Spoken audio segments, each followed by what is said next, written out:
बच्चों, पिछले वीडियो में हमने अमीबा में पोषण तक अध्ययन कर लिया था। आज हम मनुष्य में पाचन का अध्ययन करेंगे। मनुष्य में पाचन के हेतु आहार नाल नाम की संरचना पाई जाती है। यह मुख से प्रारंभ होकर गुदा तक विस्तरित लंबी नली है। इसका हम डायग्राम का अध्ययन करेंगे। सबसे पहले यह आपकी बुक में बना हुआ है। आप इसको बना लेंगे और सभी अंगों को पहचानना सीख लेंगे। मनुष्य में आहार नाल में सर्वप्रथम मुख होता है। मुख गुहा, जिह्वा तथा दांत, ये संरचनाएं यहाँ पे होती हैं। नाक वाली श्वास नली भी यहाँ पर एक स्थान पर दोनों मिली होती हैं। इसके बाद एक लंबी नली होती है जिसे ग्रसिका कहते हैं या ईसोफेगस कहते हैं। यहाँ पर यह जो संरचना है यह डायाफ्राम कहलाती है। डायाफ्राम वह संरचना है जो हमारे शरीर को दो भागों में विभाजित करती है। यह जो ऊपर वाला भाग है इसे वक्ष गुहा कहते हैं तथा जो नीचे वाला भाग है इसे उदर गुहा कहते हैं। यह पूरा भाग वक्ष गुहा कहलाता है तथा यह नीचे वाला पूरा भाग उदर गुहा कहलाता है। इस प्रकार डायाफ्राम वह संरचना है जो हमारे शरीर को दो भागों वक्ष गुहा तथा उदर गुहा में विभाजित करता है। हमारे ईसोफेगस के बाद अन्य भाग पाचन तंत्र से संबंधित डायाफ्राम के नीचे होते हैं अर्थात उदर गुहा में होते हैं। ईसोफेगस आगे जाकर आमाशय में खुलता है। यह बच्चों आमाशय है। यह एक बड़ी थैली है। यहाँ पे भोजन धीरे धीरे पहुँचता है। आहार नाल में क्रमानुकुंचन गति होती है। आपने देखा होगा केंचुआ किस तरह से चलता है। केंचुआ अपने उसके शरीर में छोटे छोटे रिंग लाइक त्वचा दिखती है और जो ऐसे ऐसे धीरे धीरे इस प्रकार से आगे बढ़ता है। इसी प्रकार यही गति हमारे पाचन तंत्र में होती है। आहार नाल में भोजन हम जब मुंह में डालते हैं तो वह दांतों द्वारा चबा लिया जाता है। उसके पश्चात ही आमाशय में तक पहुंचता है धीरे धीरे। यह आमाशय है। आमाशय आगे जाकर ये जो मुड़ी हुई संरचना है इसको ग्रहणी कहते हैं और यहाँ से छोटी आंत अर्थात क्षुद्रांत प्रारंभ होती है। यह क्षुद्रांत है। क्षुद्रांत से ही एक संरचना निकली हुई जिसे अग्नाशय कहते हैं। इससे अग्नाशयी रस स्रावित होता है। इसके पश्चात ऊपर ही पित्ताशय जो कि ये यकृत है। लीवर यह संरचना यह लीवर है।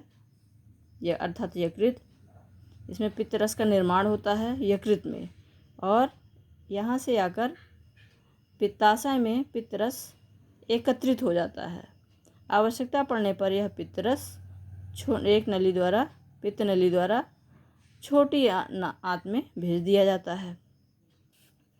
इस प्रकार यह ग्रहणी के पश्चात छोटी आंत प्रारंभ होती है जो कि यह कुंडलित अत्यंत ज़्यादा कुंडलित संरचना यह छोटी आंत या क्षुद्रांत कहलाती है।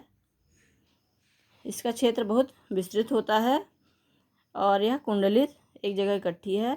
यहाँ से इस पॉइंट से यह बड़ी आंत से जुड़ जाती है। इसे बृहदांत्र कहते हैं। बृहदांत्र ये संरचना है और यह आगे जाकर गुदा में समाप्त होता है। अब बच्चों इसकी क्रियाविधि हम पढ़ेंगे। ये तो संरचना हो गई। ये मनुष्य के पाचन तंत्र का डायग्राम हो गया। अब हम इस पाचन की क्रियाविधि पढ़ेंगे। हमने मुख द्वारा भोजन ग्रहण किया और भोजन ग्रहण करते ही हमारे मुंह में लार स्रावित होता है लार ग्रंथियों द्वारा और लार ग्रंथियों से स्रावित लार जीवा में के द्वारा आके मिलके दांतों से पीस के एक लुगदी जैसा बना लेता है, चिकना लसलसा पदार्थ, और जिसके द्वारा भोजन को हम आसानी से निगल सकते हैं। इसके अलावा लार में एमाइलेज एंजाइम पाया जाता है। आपकी पुस्तक में भी लिखा हुआ है। ये सब आप ध्यान से पढ़ेंगे तो आपको और अच्छी तरह समझ में आ जाएगा। लार या लाला रस लिखा हुआ है और इससे भोजन चिकना हो जाता है। कुछ सूक्ष्म जीव यदि भोजन में उपस्थित हैं तो वो भी नष्ट हो जाते हैं और उसके पश्चात वह एमाइलेज नाम का एंजाइम लार में पाया जाता है जो मंड स्टार्च जैसे जटिल अणुओं को शर्करा या ग्लूकोज में खंडित कर देता है। बच्चों, आपने देखा होगा अगर आप सूखा चावल बस खाते हैं, केवल चावल पका हुआ, या गेहूँ खाते हैं, रोटी खाते हैं, तो वह केवल रोटी या चावल खाने में ही वह मीठा हो जाता है थोड़ी देर चबाने के बाद। इसका कारण यह है कि जो स्टार्च है वह शर्करा में खंडित हो जाता है, जिसके कारण भोजन मीठा हो जाता है। भोजन को पाचन के पश्चात आगे यह बढ़ता है और ईसोफेगस से होते हुए आमाशय में पहुंचता है। आमाशय में भोजन का माध्यम अम्लीय होता है। अम्ल आमाशय की दीवारों से ही स्रावित होता है। साथ में ही श्लेष्मा का स्राव होता है, जो कि आमाशय की दीवार को क्षतिग्रस्त होने से बचाती है, क्योंकि HCl एक अम्ल है जो कि खतरनाक भी हो सकता है और आमाशय की दीवारों के डायरेक्ट संपर्क में आने पर उसे क्षतिग्रस्त कर सकता है। इसलिए म्यूकस उसकी हाइड्रोक्लोरिक अम्ल अर्थात HCl से रक्षा करता है। अब यहाँ पर प्रोटीन का पाचन होता है, जठर रस स्रावित होता है आमाशय की दीवारों से। इस प्रकार आमाशय की दीवारों से 3 प्रकार के रस स्रावित होते हैं: HCl, श्लेष्म तथा जठर रस। जठर रस में पेप्सिन एंजाइम पाया जाता है जो प्रोटीन को अमीनो अम्ल में तोड़ देता है। अब यह भोजन आगे बढ़ता है धीरे धीरे, ये ग्रहणी से होते हुए छोटी आंत में आ जाता है। ये छोटी आंत है। छोटी आंत में भोजन क्षारीय माध्यम में पचता है। इसके लिए पित्त रस, यहाँ से यकृत ने जो पित्त का निर्माण किया है, पित्ताशय में पित्त इकट्ठा है, वह पित्त नली से होते हुए यहाँ आकर मिल जाता है। इसके साथ ही अग्नाशय से अग्नाशयी रस भी आता है जो छोटी आंत में आकर मिल जाता है। अब इसमें पाए जाने वाले एंजाइम कौन कौन से हैं? कार्बोहाइड्रेट, प्रोटीन तथा वसा का पूर्ण पाचन क्षुद्रांत में होता है और यह जो श्रावण यकृत तथा अग्नाशय से प्राप्त करती है वह क्षार के माध्यम में प्रोटीन, कार्बोहाइड्रेट तथा वसा का पाचन करती है। अग्नाशय से अग्नाशयी रस आता है जिसमें ट्रिप्सिन नाम का एंजाइम होता है। यह ट्रिप्सिन एंजाइम वसा का पाचन करता है तथा लाइपेज एंजाइम होता है, प्रोटीन का पाचन ट्रिप्सिन एंजाइम करता है जो कि प्रोटीन को एमिनो अम्ल में परिवर्तित कर देता है तथा लाइपेज एंजाइम वसा को वसीय अम्ल तथा ग्लिसरॉल में परिवर्तित कर देता है।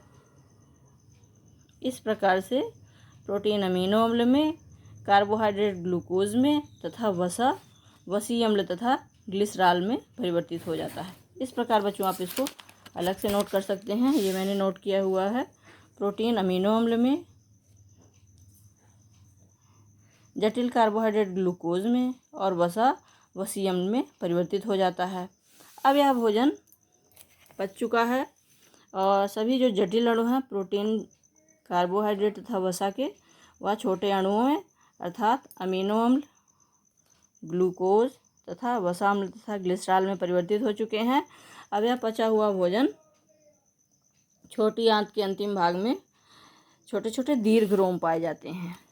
दीर्घरोम अर्थात इस तरह की संरचना, जैसे अगर ये छोटी आंत के अंदर का पार्ट है तो ये उंगलाकार उभार ये छोटी आंत में बहुत अधिक संख्या में पाए जाते हैं, इस प्रकार के, जो कि छोटी आंत का क्षेत्रफल बढ़ा देते हैं, जिससे पचे हुए भोजन के अवशोषण के लिए सतह बढ़ जाती है और इस सतह में बहुत सारी रक्त केशिकाएँ, पतली पतली रक्त की नलिकाएँ पाई जाती हैं जो विसरण द्वारा ग्लूकोज जैसे छोटे कणों को अवशोषित कर लेती है।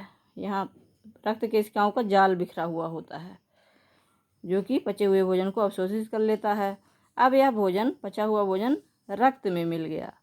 रक्त में मिलने के पश्चात यह शरीर की प्रत्येक कोशिका को पहुंचा दिया गया। इस प्रकार से हमारे शरीर के प्रत्येक अंग की प्रत्येक कोशिका को पचा हुआ भोजन ग्लूकोज के रूप में पहुंचा दिया जाता है।